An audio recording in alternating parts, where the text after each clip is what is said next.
Have you ever made a decision you later regretted, even though it felt absolutely right at the time?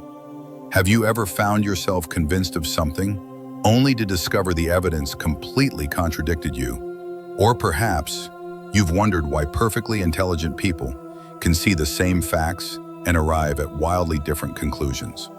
We like to believe we are rational beings. We think our minds process information objectively, logically.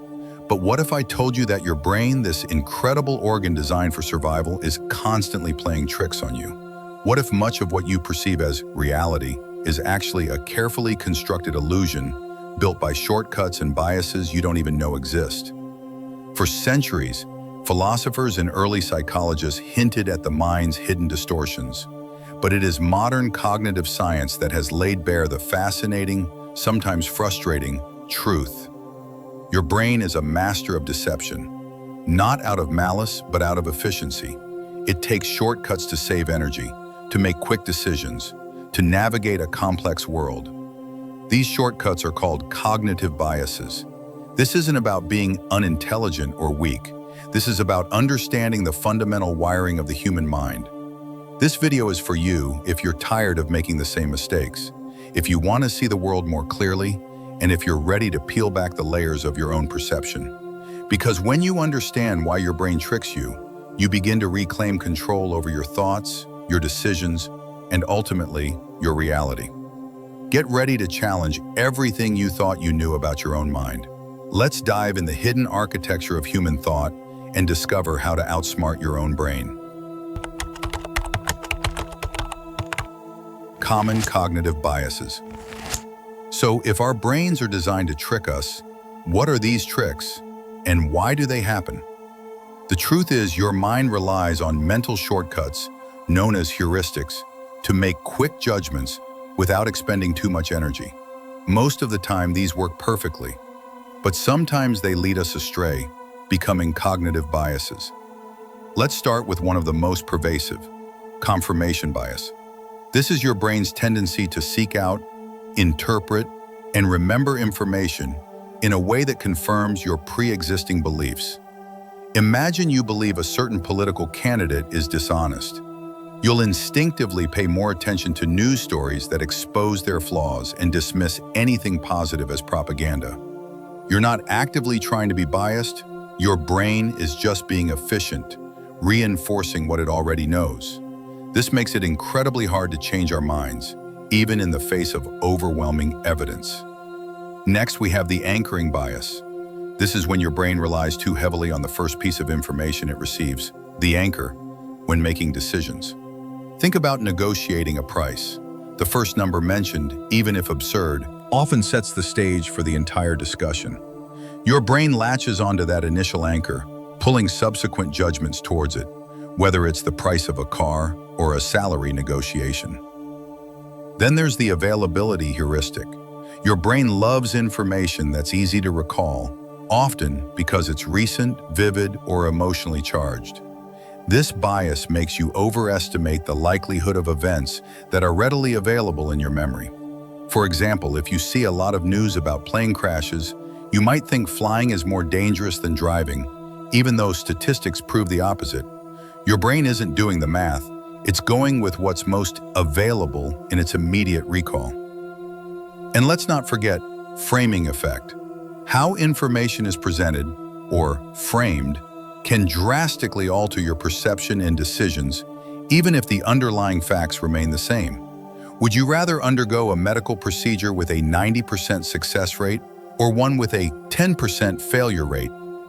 Mathematically identical, but the positive framing of the first option almost always sounds more appealing.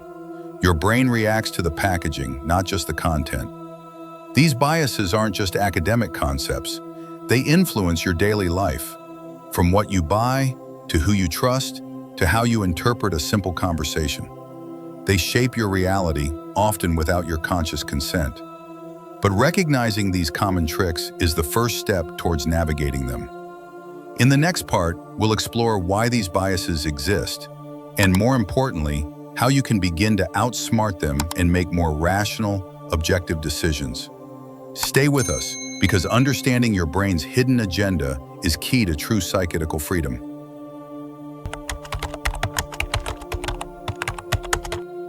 So why does our brain operate with these biases? Is it some flaw in our design, a bug in the system?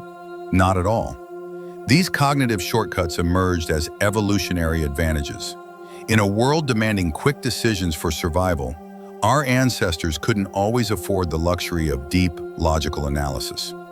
Rapid judgment, even if imperfect, was often better than no judgment at all. It's about efficiency, not always accuracy. But in our complex modern world, these ancient mechanisms can lead us astray.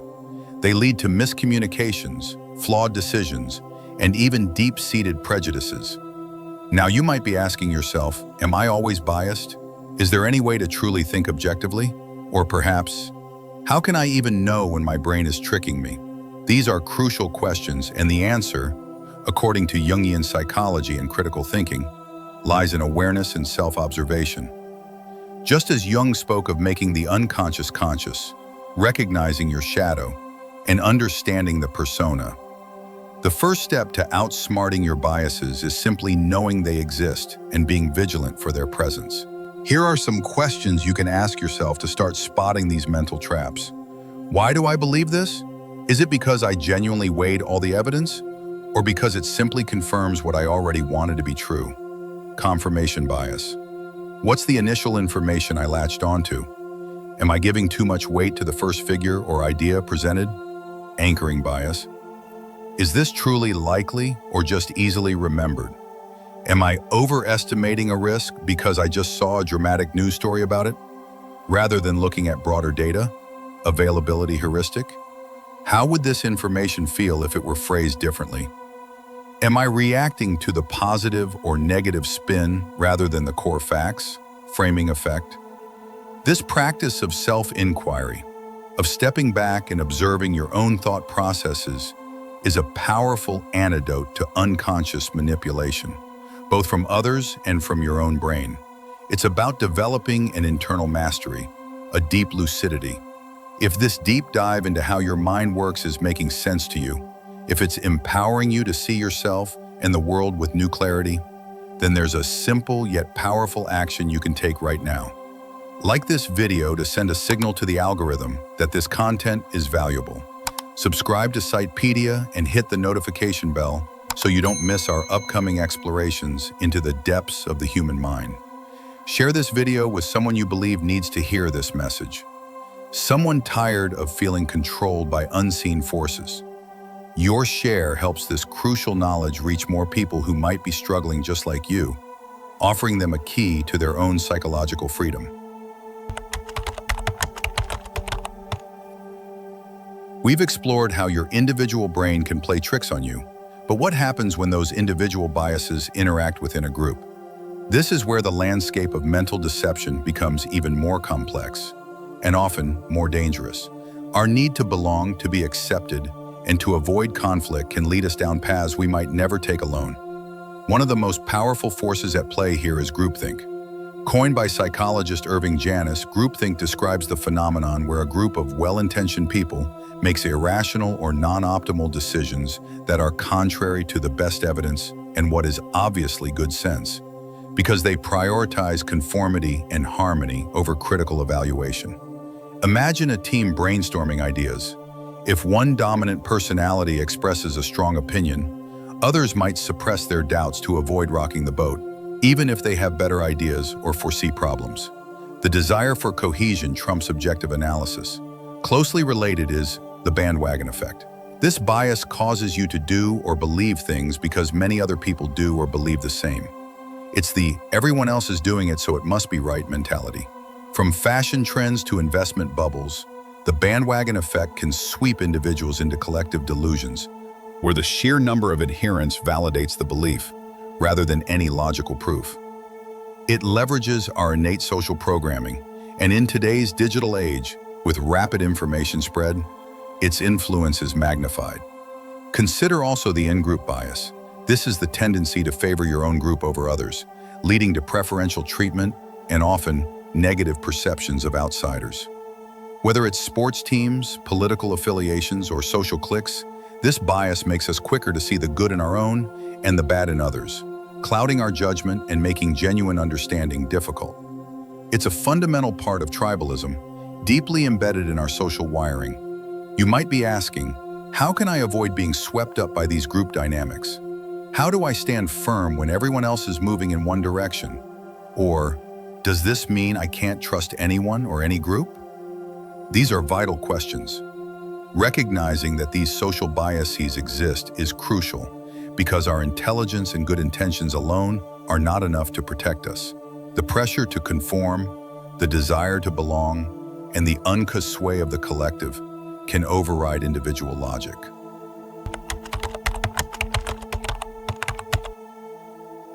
We've seen how our brains twist present information and how groups can sway our judgment.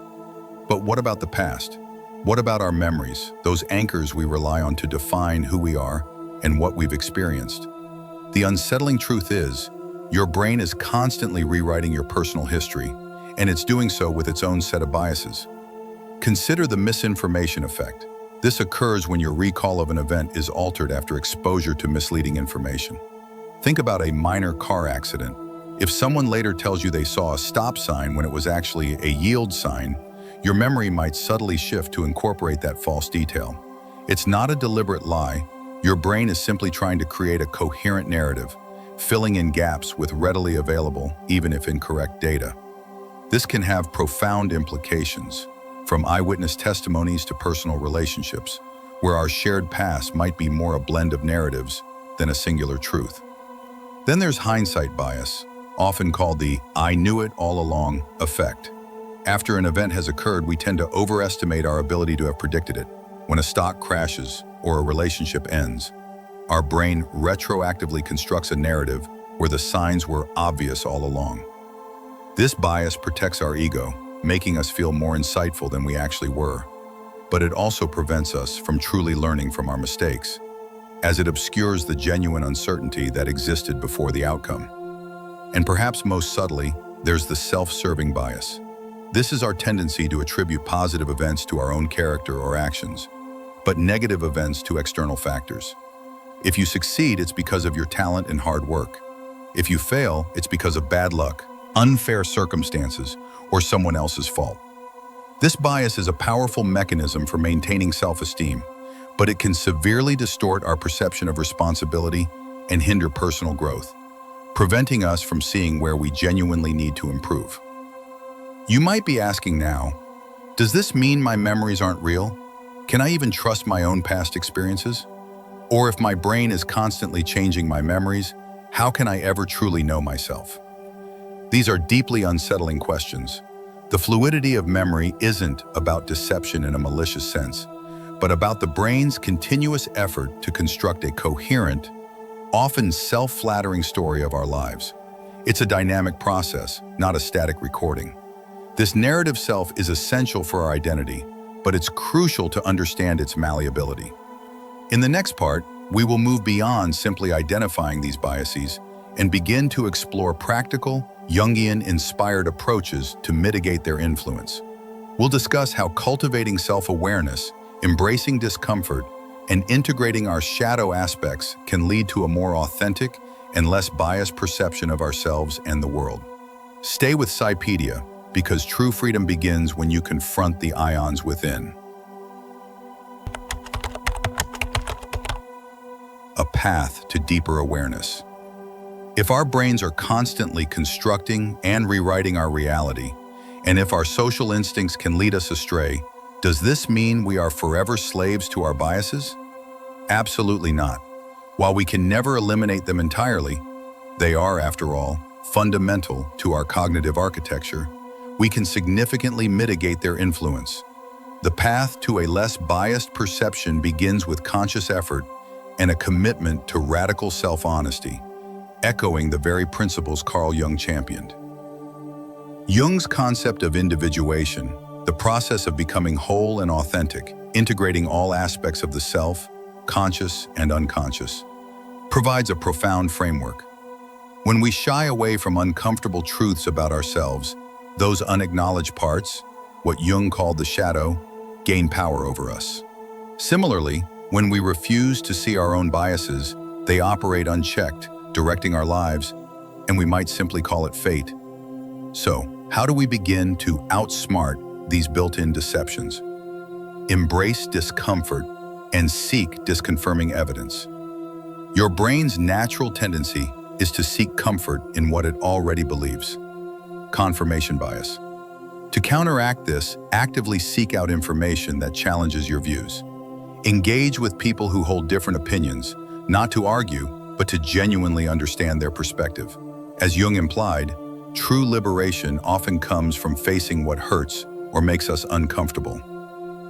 Practice mindful observation. Before reacting, pause. Ask yourself, is this thought truly mine, or is it a knee-jerk reaction driven by a bias? Am I feeling pressured by the group, or is this my independent conclusion?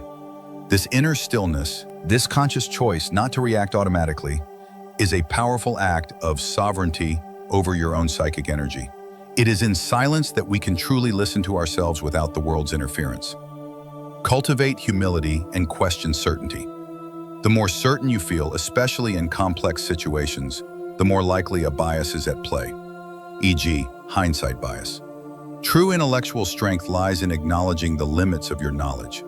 As Jung noted, becoming whole is not about perfection, but integration. This includes integrating the awareness of our own fallibility.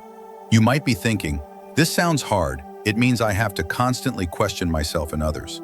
Or, will I ever truly be free of these biases? No, you won't be entirely free, but you will be empowered. You will move from being an emotional puppet reacting to unseen forces to someone who consciously chooses. This journey is one of continuous growth, of shining light on the unconscious to lessen its control. In our final part, we will discuss the profound freedom that comes from this awakened perspective, how living with less bias allows for more authentic connections, greater resilience, and a deeper connection to your true self.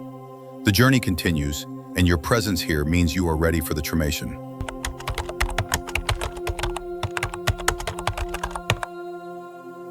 We began this journey by acknowledging that our brains, in their quest for efficiency, often trick us. We've uncovered the common biases that warp our perception of the present, the social forces that sway our judgment, and even the ways our memories subtly rewrite the past. We've recognized that true understanding isn't about eliminating these biases entirely, but about cultivating a conscious awareness of their presence. Now we arrive at the profound payoff, the immense freedom that comes from a less biased perception. This isn't just about making better decisions. It's about reclaiming your psychological sovereignty. When you understand why your brain tricks you, you stop being a passive recipient of distorted information and become an active participant in shaping your own reality. This awakened perspective leads to several transformative outcomes. More authentic connections. When you're less swayed by in-group bias or the desire for conformity, you can engage with others from a place of genuine curiosity rather than predetermined judgment. You see people for who they are, not just through the lens of your own projections or group loyalties. This allows for deeper, more meaningful relationships, free from the subtle manipulations that often plague unconscious interactions. Greater resilience to manipulation. Knowing how cognitive biases and social pressures operate is your strongest shield against external influence. You become less susceptible to the psychic vampires who drain your energy with subtle demands and chronic victimhood. You can recognize the unconscious manipulator who projects their own wounds onto you, and you learn to guard your psychic energy, choosing when and how to engage, rather than reacting automatically. Accelerated personal growth. When you transcend biases like the self-serving bias or hindsight bias, you embrace self-responsibility for your outcomes, both good and bad. This honest self-assessment, though sometimes uncomfortable, is the fertile ground for true growth. As Jung posited, what you resist persists. What you accept transforms. Recognizing your mental blind spots is the first step towards integrating them and becoming a more whole, individuated self. A deeper connection to your true self. Ultimately, understanding these biases is an act of self-knowledge. It's about peeling back the layers of conditioned thought, social programming, and ego-preserving distortions to get closer to your authentic essence.